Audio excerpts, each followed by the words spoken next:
The Poem of the Man God. The Third Year of the Public Life. Chapter 415. The Conversion of Zacchaeus. 17th of July, 1944.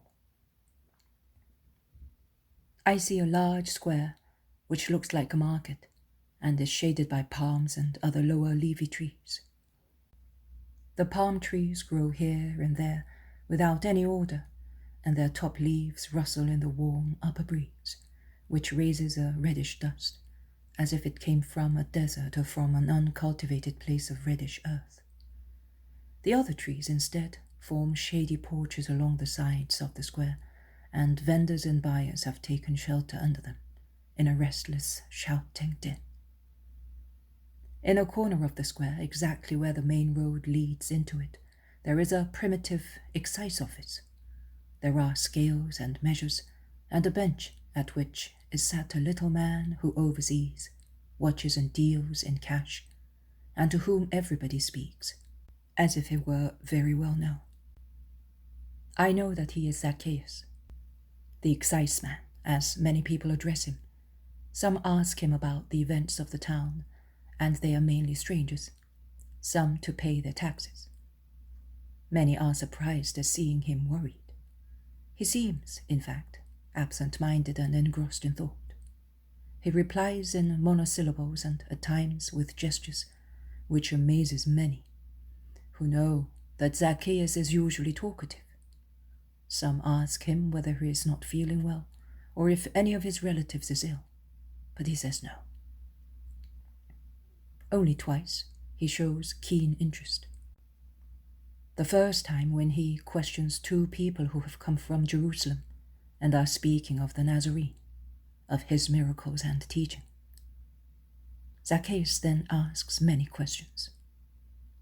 Is he really as good as they say? And do his words correspond to facts? Does he really make use of the mercy which he preaches? On behalf of everybody, also of publicans, is it true that he does not reject anybody? And he listens, thinks, and sighs.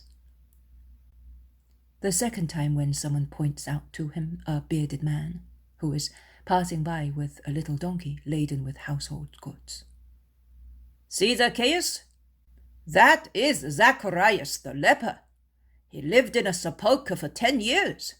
Now that he is cured, he has bought the furnishings for his house, which was emptied according to the law, when he and his relatives were declared lepers. Call him. Zacharias comes. Were you a leper? I was, and so were my wife and my 2 children. My wife was the first to be infected, and we did not notice it at once. The children became infected sleeping with their mother, and when I approached my wife, we were all lepers. When it was found out, they sent us away from the village. They could have left us in our house, as it was the last one, at the end of the street. We could not have caused any trouble. I had already grown a very high hedge, so that we might not even be seen. It was already a sepulchre, but it was our home. They sent us away, away, away. No town wanted us, and quite rightly, not even our own town had wanted us. We stayed near Jerusalem in an empty sepulchre. Many poor wretches are there, but the children died in the cold of the cave. The disease, cold, and starvation soon killed them. They were 2 boys. They were beautiful before the disease. They were strong and beautiful, dark brown like 2 blackberries in August, curly and lively. They had become 2 skeletons, covered with sores. They had no hair left. Their eyes were sealed with scabs. Their feet and hands were falling off in white scales. I watched the bodies of my children waste away. They no longer looked like human beings in the morning they died, one after the other within a few hours. I buried them under a little earth and many stones, like a carrion of animals, while their mother screamed. A few months later, Their mother died, and I was left alone. I was waiting to die, and no one would dig a hole to bury me. I was almost blind when one day the Nazarene passed by. From my sepulchre I shouted, "Jesus, Son of David, have mercy on me!" A beggar, who was not afraid to bring me his bread, had told me that he had been cured of his blindness by shouting that invocation. And he said, "He did not only give me the sight of my eyes, but also my soul. I saw that he is the Son of God, and I see everyone through him. That is why, brother, I do not shun you, but I bring to you bread and faith. Go to the Christ, so that one more soul may bless him." I could not go. My feet, ulcerated to the bones, would not let me walk. In any case, I would have been stoned if they saw me. I waited carefully for him to pass. He often passed by, coming to Jerusalem. One day, I saw, as far as I could see, a cloud of dust on the road and many people, and I heard shouts. I dragged myself to the brow of the hill, where the sepulchral caves were, and when I thought I could see a bare, fair-haired head shine among other covered ones, I shouted aloud at the top of my voice. I shouted 3 times until my voice reached him. He turned round. He stopped. Then he came towards me, all alone. He came right under the spot where I was, and he looked at me. He was handsome, kind, with a voice, smile. He asked, "What do you want me to do for you?" "I want to be cleansed." "Do you believe that I can?" "Why?" he asked me. "Because you are the Son of God." "Do you believe that?" "I believe it," I replied. "I see the Most High flash in his glory above your head. Son of God, have mercy on me." He then stretched out a hand, and his face was ablaze. His eyes seemed 2 blue suns, and he said, "I want it, be cleansed." And he blessed me with a smile. Oh, what a smile! I perceived a strength enter me, like a sword of fire, which ran searching for my heart. It ran through my veins. My heart, which was so diseased, became as it was when I was 20 years old. And the ice-cold blood became warm and fast flowing in my veins. No more pains, no more weakness, and a joy. What a joy! He was looking at me. With his smile, he made me blissful. He then said, "Go, show yourself to the priests. Your faith has saved you." I then realized that I had been cured, and I looked at my hands and legs. There were no more sores. There was flesh, rosy flesh, where previously the bones were uncovered. I ran to a little stream, and I looked at myself. My face was also clean. I was clean after being loathsome for 10 years. Oh, why did he not pass by before, when my wife and children were alive? He would have cured us. Now, see, I'm buying things for my house, but I am all alone. Have you not seen him any more? No, but I know that he is in this area, and that is why I have come. I would like to bless him once again, and be blessed by him, to have strength in my solitude. Zacchaeus lowers his head and is silent. The group breaks up. Some time passes. It gets warmer. The marketplace empties. The exciseman, with his head resting on one hand, is pensive, sitting at his desk.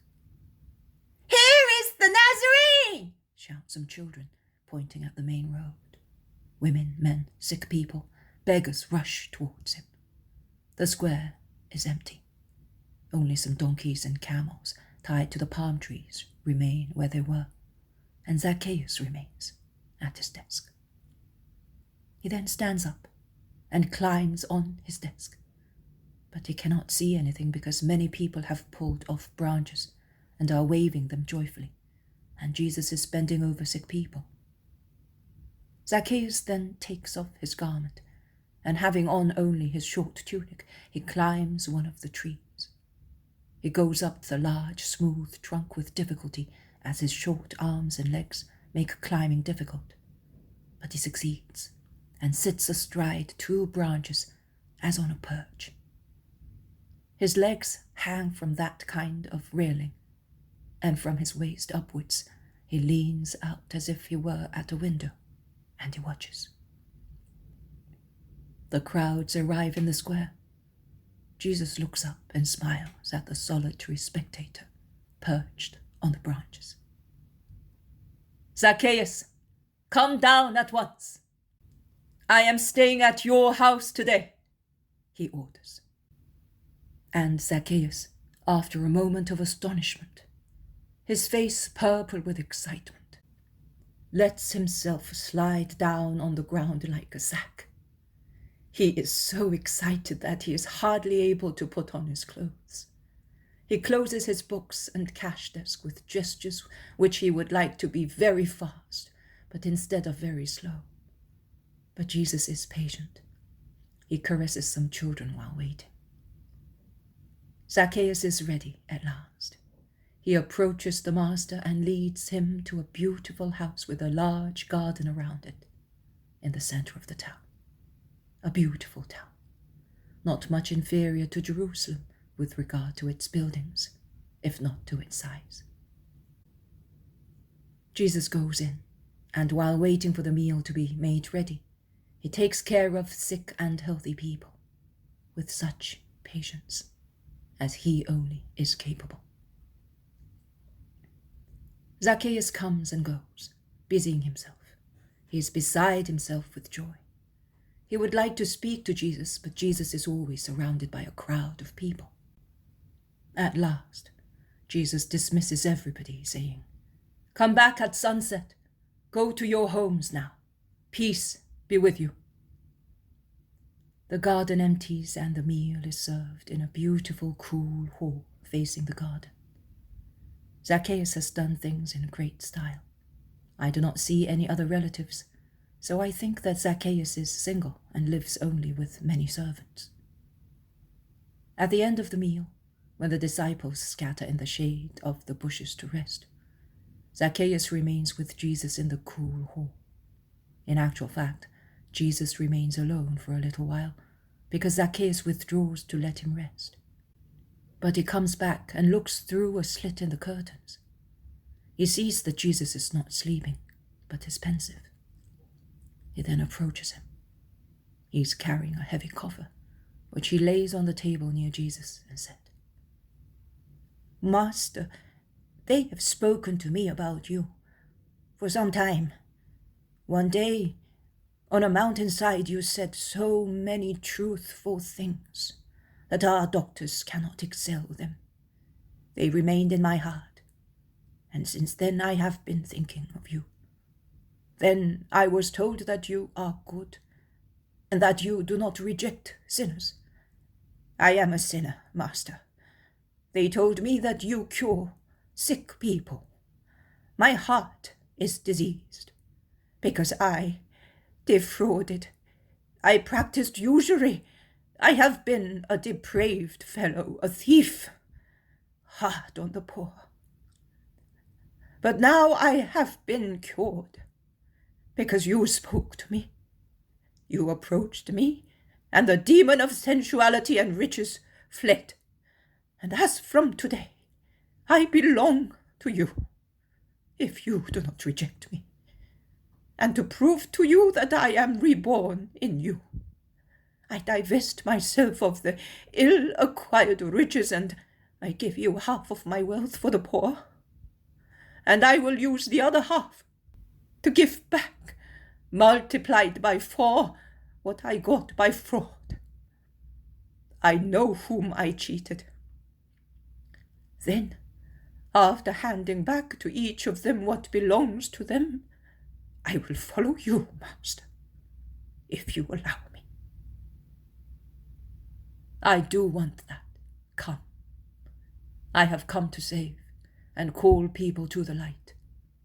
Today, light and salvation have come to the house of your heart. Those who, over there beyond the gate, are grumbling, because I have redeemed you sitting at your banquet, are forgetting that you are a son of Abraham as they are, and that I have come to save who was lost, and to give life to those whose spirits were dead. Come, Zacchaeus, you have understood my word better than many people who follow me, only to be able to accuse me. Therefore, you will be with me as from now on. The vision ends here. 18th of July, 1944. Jesus says, "There is yeast and yeast. There is the yeast of good and the yeast of evil. The yeast of evil, a satanic poison, ferments more easily than the yeast of good, because it finds matter more suitable for fermentation in the heart of man, in the thought of man, in the flesh of man, seduced all three by selfish will, contrary, therefore, to the universal will, which is the will of God. The will of God is universal because it is never confined to a personal thought, but it takes into consideration the welfare of the whole universe. Nothing can increase the perfection of God in any way, as he has always possessed everything in a perfect manner. Thus, there can be no thought in him of personal gain inciting any of his actions.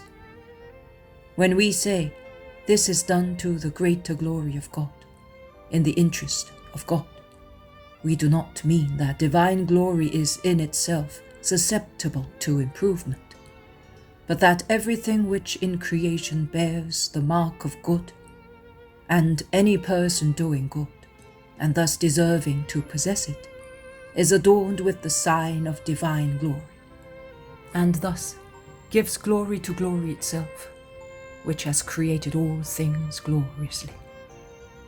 It is, in short, the testimony which people and things bear to God, giving evidence with their deeds of the perfect origin from which they come.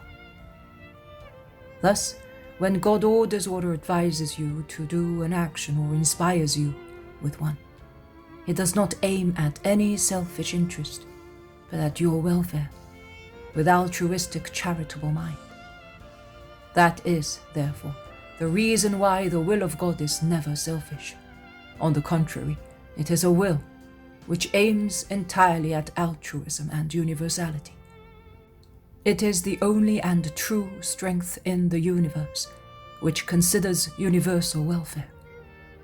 On the contrary, the yeast of good, spiritual embryo coming from God, grows through difficulties and hardships, as it has against itself the reactions propitious to the other one. The flesh, the heart, the thought of man, pervaded with selfishness, the antithesis of good, which by its origin can be but love. Most men lack the will of good, and consequently good becomes sterile and dies, or lives so poorly that it does not leave him. It remains as it was. There is no grave fault, but there is not even the effort to do the greatest good. The spirit thus lies inert, not dead, but unfruitful. Bear in mind that not to do evil serves only to avoid hell. To enjoy at once beautiful paradise, one must do good. It is essential. As much good as one can do, struggling against oneself and other people. Because I said that I had come not to bring peace, but war, also between father and children, brothers and sisters, when such war was to defend the will of God and his law. against the abuse of human wills, aiming at what is contrary to what God wants. In Zacchaeus, the tiny quantity of yeast of good had leavened a huge mass. Only an original small particle had fallen into his heart. They had related my Sermon on the Mount to him, and they had done it so badly, mutilating it of many parts, as happens with reported speeches. Zacchaeus was a publican and a sinner, but not through bad will. He was like one who sees things badly because the veil of cataract covers his eye lenses. But he knows that once the veil is removed, he can see properly once again. And that sick person wants the veil to be removed. Zacchaeus was like that. He was neither convinced nor happy. He was not convinced of Pharisaic practices, which had already replaced the true law, and he was not happy with his way of living. He was instinctively seeking light, the true light. He saw a flash of it in that fragment of my speech, and he hid it in his heart like a treasure, because he loved it. Bear this in mind, Mary, because he loved it. The flash became more and more lively, vast and vehement, and caused him to see good and evil clearly, and to choose rightly, generously cutting off all the tentacles which previously, from things to his heart and from his heart to things, had enveloped him in a net of malicious slavery. Because he loved it.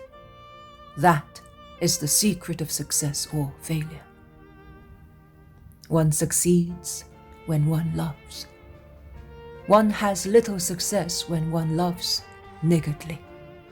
One has no success at all when one does not love in anything. All the more in the things of God, where, as God is invisible to corporal senses, I dare say, one must love perfectly, as far as a creature can reach perfection, in order to succeed in an enterprise. His holiness, in this case. Zacchaeus, disgusted with the world and the flesh, as he was disgusted with the meanness of Pharisaic practices, so captious and severe for other people, so indulgent for them, loved the little treasure of a word of mine, which reached him by chance, speaking from a human point of view. He loved it as the most beautiful thing that his 40-year-old life had ever possessed. And from that moment, he concentrated his heart and thought on that point. It is not only in evil that man's heart is where his treasure is, but also in good. Did saints, perhaps, during their lifetime, not have their hearts where their treasure was? In God? Yes, they did. And that is why, looking only at God, they passed on the earth without contaminating their souls with the mud of the earth. That morning, even if I had not appeared there, I would have conquered a proselyte. Because the speech of the leper had completed Zacchaeus' metamorphosis. At the bench of the excise house, there was no longer a cheating, vicious publican, but a man, repenting his past and decided to change life. If I had not gone to Jericho, he would have closed his office. He would have taken his money and come looking for me, because he could no longer live without the water of truth, without the bread of love, without the kiss of forgiveness. The usual harsh critics who always watched me to reproach me did not see that, and they could understand it even less. And that is why they were amazed at my having a meal with a sinner. Oh, I wish you never judged, leaving that task to God, you poor blind people, who cannot even judge yourselves. I never went with sinners to approve of their sin. I went to remove them from sin, because they often had only the exterior aspect of sin. Their contrite souls had already changed into new souls, living to expiate. So was I with a sinner? No, I was with a redeemed soul, in need only of a guide to stand up in its weakness of a soul risen from death. How much Zacchaeus' episode can teach you. The power of upright intention that excites desire. Upright desire that urges one to seek deeper and deeper knowledge of good, and to long for God continuously until one reaches Him. True repentance that gives the courage of abnegation. Zacchaeus had the upright intention of listening to words of true doctrine. When he heard some, his upright desire urged him to greater desire, and thus to uninterrupted research for that doctrine, the research for God, hidden in the true doctrine, detached him from the mean gods of richness and sensuality, and made him a hero of renunciation. If you want to be perfect, go. Sell what you have and follow me, I said to the rich young man. But he did not do that. But Zacchaeus, although more hardened in avarice and sensuality, was able to do it. Because through the few words related to him, like the blind beggar and the leper cured by me, he saw God. Can a soul that has seen God find any more attraction in the little things of the earth? Is that ever possible, my little bride?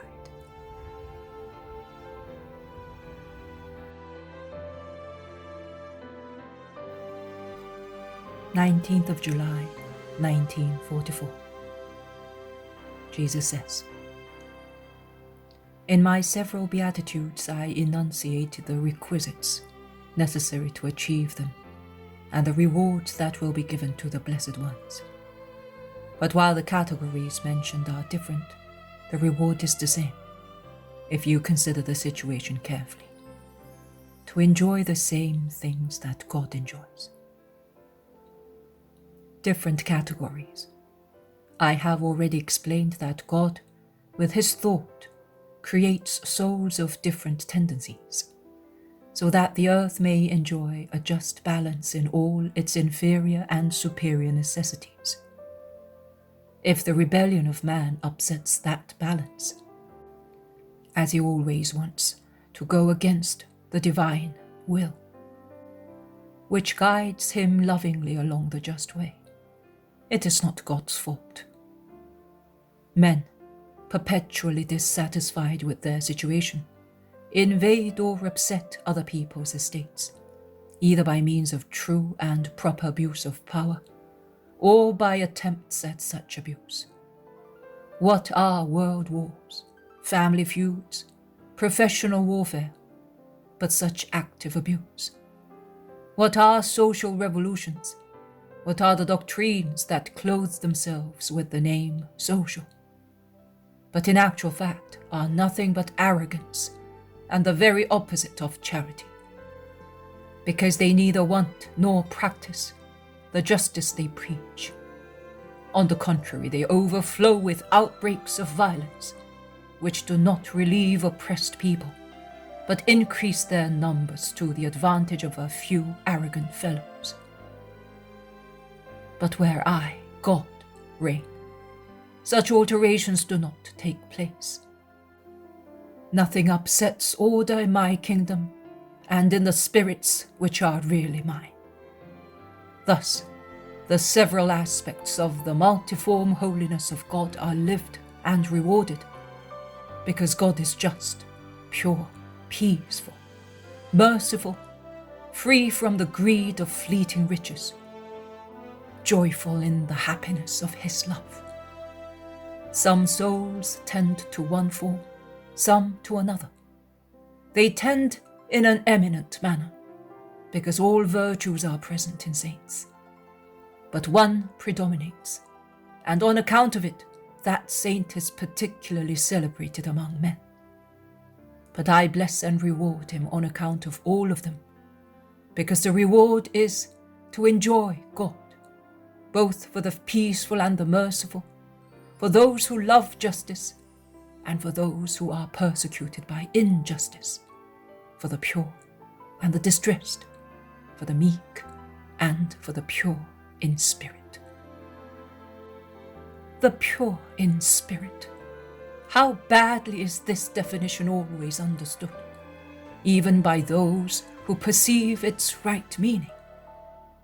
According to human superficiality and to foolish human irony, and according to ignorance, which considers itself wise, pure in spirit means stupid. The better class of people think that the spirit is intelligence, thought. Those who are more material consider it artfulness and malice. No. The spirit is by far superior to intelligence. It is the king of everything in you. All physical and moral qualities are subjects and servants of that king. That is the situation where a creature devoted to God in a filial manner knows how to keep things in the right place. Where instead, a creature is not devoted in a filial manner, idolatries take place, and the maidservants become queens and depose the spirit king. Anarchy, which causes disaster like all anarchies. Poverty in spirit consists in having the sovereign freedom from everything that is the delight of man, and for which man goes to the extent of committing material crime, or the unpunished moral crime that too often escapes human law, but does not make fewer victims. On the contrary, it makes more, and with consequences which are not limited to taking the life of the victim, but often deprive both the victims and their relatives of their good reputation and livelihood. The man poor in spirit is no longer enslaved by riches, even if he does not go so far as to repudiate them materially, depriving himself of them and of every comfort by joining a monastic order. He knows how to use them sparingly for himself, which is a double sacrifice, in order to be prodigal of gifts to the poor of the world.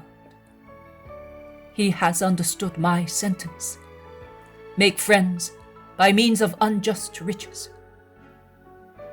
of his money, which might be the enemy of his spirit, leading it to lust, greed, and to charity. He makes a servant that levels the way to heaven for him. The rich, poor in spirit, a way completely spread with his mortifications and his charitable deeds for the miseries of his fellow creatures. How many injustices the man poor in spirit mends and cures! His own injustices of the time when, like Zacchaeus, he was but a greedy, hard-hearted man. Injustices of his neighbors, whether alive or dead. Social injustices. You erect monuments to people who were great only because they were overbearing. Why do you not erect monuments to the secret benefactors of destitute mankind, to the poor and working classes, to those who use their wealth not to make their own lives a perpetual feast, but to make life brighter, better, and more elevated for those who are poor, for those who suffer, for those whose functional faculties are impaired, for those left in ignorance by overbearing people, because ignorance serves their hateful aims better. How many there are also among those who are not rich, nay, who are little less than poor, and yet they can sacrifice the 2 farthings they possess in order to relieve a misery, which, being without the light which they have, and their behavior makes one understand that they do have it, is greater than their own. Those are poor in spirit, who, losing their possessions, whether large or small, know how to keep their peace and hope without cursing or hating anyone, either God or men. The wide category of the poor in spirit, which I mentioned as the first one, because I could say that without such freedom of the spirit from all the delights of life, it is not possible to have the other virtues, which give beatitude, is divided and subdivided into many forms. Humility of thought, which does not swell with pride and does not proclaim itself superthought, but makes use of the gift of God, acknowledging its origin for good, only for that. Generosity in affections, whereby one can deprive oneself also of them, in order to follow God, also of life, the most real wealth and the most loved instinctively by the animal creature. All my martyrs were generous in that way, because their spirits had become poor, in order to become rich in the only eternal riches, God. Justice in loving are personal things. It is our duty to love them, because they are testimony of providence in our favor. I have already spoken about that in previous dictations, but we must not love them more than we love God or His will. You must not love them to the extent of cursing God if man snatches them from you. And finally, I would repeat it: freedom from the slavery of money. Those are the different forms of that spiritual poverty that I said will possess heaven out of justice. Put under your feet all the fleeting riches of human life, to possess the eternal riches. Consider the earth and its deceitful fruit, which is sweet outside and bitter inside, as the last thing, and live, working to conquer heaven. Oh, there is no fruit there with a false flavor. There is the ineffable fruit of the enjoyment of God. Zacchaeus had understood that. That sentence was the arrow that opened his heart to light and charity. It opened it to me as I approached him to say to him, "Come." And when I came up to him to call him, he was already poor in spirit. He was therefore capable of possessing